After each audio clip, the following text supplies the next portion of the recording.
और बलि महाराज कहते हम नरक जाने के भय से, संपत्ति छिन जाने के भय से झूठ बोले।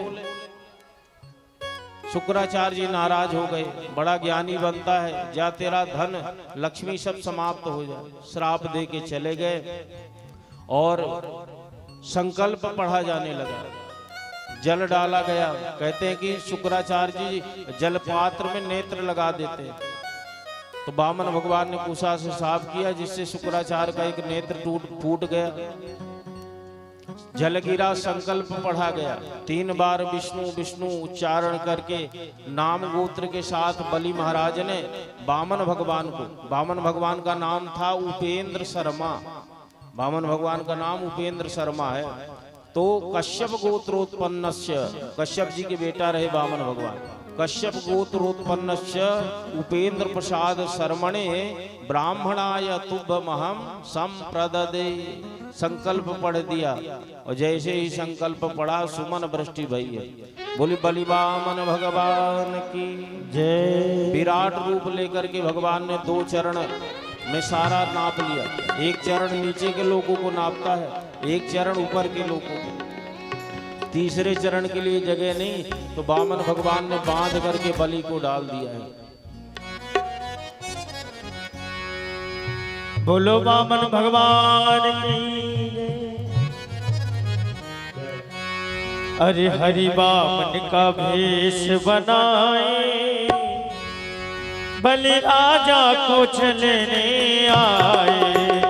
हरि वामन का भेष बनाए, वामन का भेष बनाए, बलि राजा को चलने आए। हरि वामन का भेष,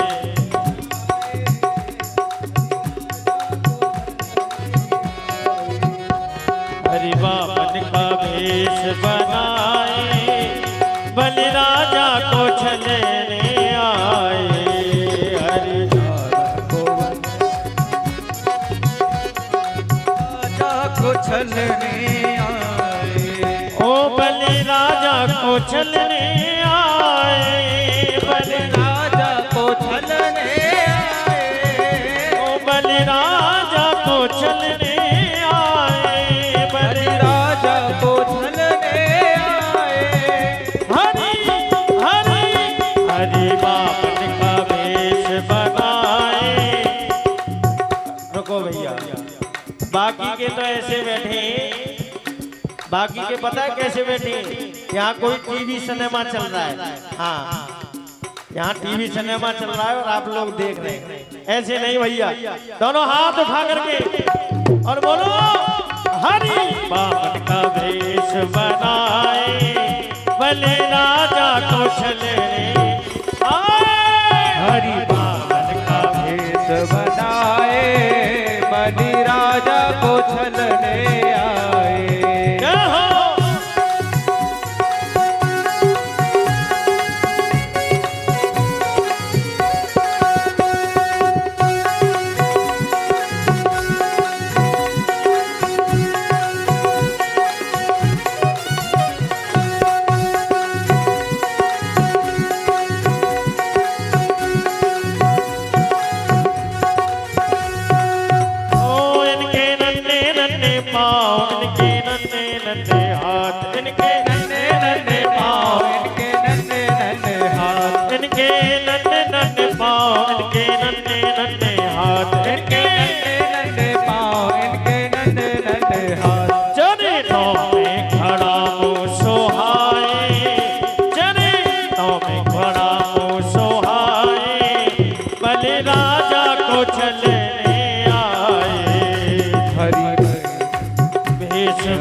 छलने आए, बलि राजा को छलने आए, बलि राजा को छलने आए। ओ बलि राजा को छलने आए, बलि राजा को छलने आए। ओ हरि हरि हरि वामन का भेष बनाए, बलि राजा को छलने आए। हरि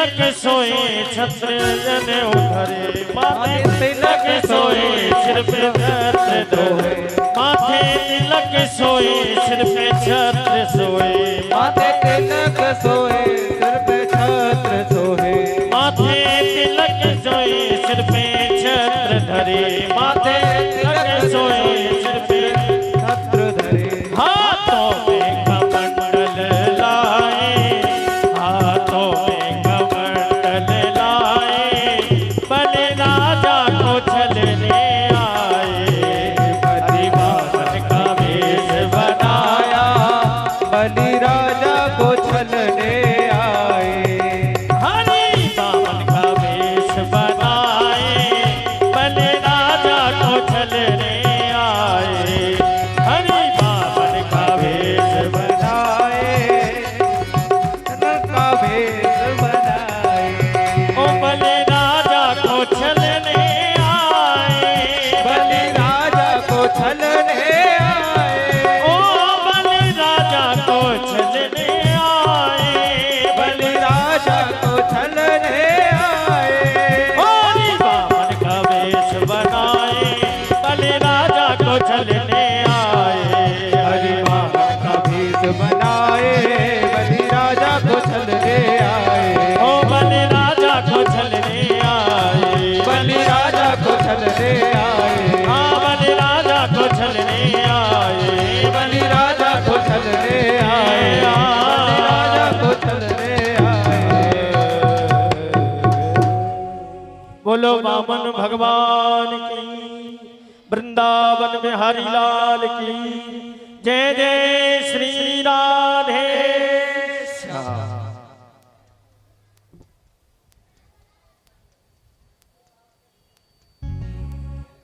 श्री वामन भगवान की।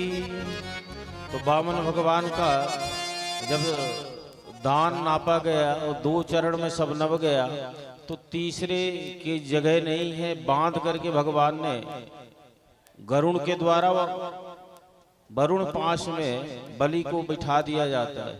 बड़ा कोलाहल हुआ, राक्षसों ने भगवान को चारों तरफ से घेर लिया, मारने के लिए उद्यत होते। तो बलि महाराज कहते कि भाई रुक जाओ, गुरुजी का श्राप है और ये साक्षात भगवान है, इन भगवान से विरोध करके तुम्हारा हित नहीं होगा, इसलिए सब शांत रहो। राक्षस कह रहे थे कि देख लो, ये ब्राह्मणों का इतना यज्ञ किए, पूजा किए, इनकी सेवा किए, और परिणाम क्या निकला, एक ब्राह्मण बटुक आकर के तुम्हें छल लिया, ठग लिया। इतने में विंध्यावली बाहर आई, धर्म पत्नी है बलि की, हाथ में बाणासुर छोटा सा बच्चा, देखा कि पतिदेव बंधे पड़े हैं, प्रणाम किया भगवान को। प्रभु क्यों बांधा, बताया ब्राह्मण को कह करके न दे, वो नरकगामी होता, अपराधी होता है। इसने तुम्हारे पति ने 3 पांव धरती देने की बात कही और 2 पांव में सारा दान नभ गया, तीसरे के लिए जगह नहीं, इसीलिए हमने बांध दिया। संकल्प पूर्वक इसने दान किया। तो विंध्यावली ने प्रणाम करके कहा, महाराज संकल्प ब्राह्मण कराता है, और ब्राह्मण संकल्प कराए, यजमान का संकल्प पूरा न हो तो इसमें केवल यजमान की गलती नहीं, ब्राह्मण की भी गलती हो सकती है। महाराज आपने शायद ठीक से संकल्प नहीं कराया होगा, कैसा आपके द्वारा संकल्प हुआ जो यजमान पूरा ही न कर पाया। वामन भगवान कहते नहीं नहीं, कोई गड़बड़ी नहीं है, हम बहुत प्रकांड पंडित है, हमसे गड़बड़ी का कोई सवाल ही नहीं है। विंध्यावली कहती है कि ये बताइए कौन सा दान लिया आपने, दान में कौन सा दान लिया? बोले भूमि का दान लिया। कैसा दान है? बोले सबसे श्रेष्ठ दान, अक्षय दान होता है। जितना दान आप करते हो सब नष्ट हो जाता है, किसी को धन दो, कपड़ा दो, भोजन दो, वो सब नष्ट हो जाएगा। लेकिन भूमि का दान ऐसा है कि जिसको दो वो उपयोग करेगा, उसकी संतानें करेगी, पीढ़ियां करेंगी, क्योंकि भूमि तो कभी नष्ट होती नहीं। बाकी कुछ दान करो वो सब नष्ट हो जाता है। तो वामन भगवान कहते अक्षय दान है भूमि दान, जिसको दिया जाए वो उपयोग करे, उसकी पीढ़ियां करे। दान लेने वाले की पीढ़ियां जितना भूमि का उपयोग करती हैं, दान देने वाले के परिवार को उतना पुण्य प्राप्त होता है। तो सबसे बड़ा अष्ट महादानों में सबसे श्रेष्ठ दान है भूमि दान, क्योंकि इसका कोई नाश नहीं है। विंध्यावली ने कहा बहुत अच्छी बात है महाराज, तो ये बताओ कि क्या अष्ट महादान बिगर धर्म पत्नी के होते हैं? मतलब पत्नी के बगैर भी क्या महादान हो सकते हैं? शादी ब्याह जब कराते हैं तो उसमें वचन भराया जाता है कन्या की ओर से कि भाई तीर्थ यात्रा जाओ, दान करो, यज्ञ करो, कोई व्रत नियम अच्छा काम तो हमको साथ में रखना। तो इतना बड़ा दान कराया गया और धर्म पत्नी भीतर बैठी है, पत्नी को नहीं बुलाया, यजमान बस से दान का संकल्प पढ़वा दिया गया। तो ये बताओ कि जब तुम्हारा संकल्प अधूरा रहा, बिगर पत्नी के जल्दबाजी में तुमने संकल्प कराया, कैसे पूरा हो जाएगा? लगता है पहली बार पंडिताई करने आए। बामन भगवान कहते नहीं नहीं, हम तो बहुत पंडित हैं। अच्छा, पंडित से कुछ आए ना आए, अगर आप कह दो कि आपसे नहीं आता तो बड़ा बुरा लगता है उसको, है ना? तो बामन भगवान को विंध्यावली कह रही, लगता पहली बार करा रहे कुछ पूजा पाठ, दान लिए हो, इसीलिए जल्दबाजी में बिगर पत्नी के संकल्प करा दिया। बामन भगवान कहते एक ही तो गलती है। विंध्यावली कहती एक ही गलती ना है, अभी न जाने तुमने कितनी गलती की है, तुमसे कुछ नहीं आता। अरे केवल दान होता है क्या? केवल तुमने बलि से दान का संकल्प कराया। बोले हाँ दान का कराया, तो खाली दान थोड़ी होता है। तब बोले दान के साथ दक्षिणा दी जाती है, और दक्षिणा दान में दोष न हो तो उसके लिए भूयसी का विधान है। पूजा यज्ञ के बाद ब्राह्मण को कुछ थोड़ा बहुत धन भूयसी के रूप से दिया जाता है। तो दान है, फिर दक्षिणा है, और फिर तीसरा भूयसी है। तो केवल दान का संकल्प आपने पढ़ाया, न दक्षिणा न भूयसी, आप सब उल्टा सुल्टा किए, कैसे पूरा हो जाए दान? बामन भगवान विचार किए कि गड़बड़ी कर दी जल्दबाजी में। और प्रहलाद जी ऊपर से देख रहे हैं, बड़ा प्रसन्न हो रहे हैं, हमारे कुल में ऐसी बहू भई जिसने भगवान को मौन कर दिया, भगवान की बोलती बंद कर दी। बड़ा प्रसन्न है प्रहलाद जी। भगवान असमंजस में है। भगवान कहते ठीक है, अगर हमने गड़बड़ी की है तो हम तुम्हारा दान वापस करते, हम नहीं लेंगे, हम लौटा रहे तुम्हारा। विंध्यावली ने कहा महाराज ऐसे नहीं, पति ने दिया सो हमने दिया, दिया हुआ ब्राह्मण को वापस नहीं लेंगे, लेकिन जिस पद्धति से आप ले रहे हो उस पद्धति से नहीं, जैसे हम देंगे वैसे दान लेना पड़ेगा। तो ठीक है तुम ही दो, कैसे दोगे? बोले एक चरण आपने जो नापा वो आपका दान है। नीचे के लोग अतल बितल सुतल तलातल महातल रसातल पाताल, बोले ठीक है चलो, एक चरण दान हो गया। दूसरा चरण ऊपर गया भगवान का, है ना, भुवः भू स्वः मह जन तब सत्य, ब्रह्मलोक तक पहुंचा था। तो विंध्यावली ने कहा वो आपकी दक्षिणा हो गई। बोले ठीक है दक्षिणा, अभी भूयसी बची ना है। तो कहाँ से आएगी वो भूयसी? तो बलि इतने में बोल पले। बलि हाथ जोड़ के कहते हैं पदम तृतीयम कुरुशीष्ण में निजम, हे प्रभु तीसरा चरण आप हमारे माथे पे रखिए, सिर पे रख करके हमें नाप लीजिए भूयसी के रूप से। भाई संपत्ति से बड़ा संपत्ति का मालिक होता है, अभी आपने केवल हमारा धन नापा, अभी हम बचे।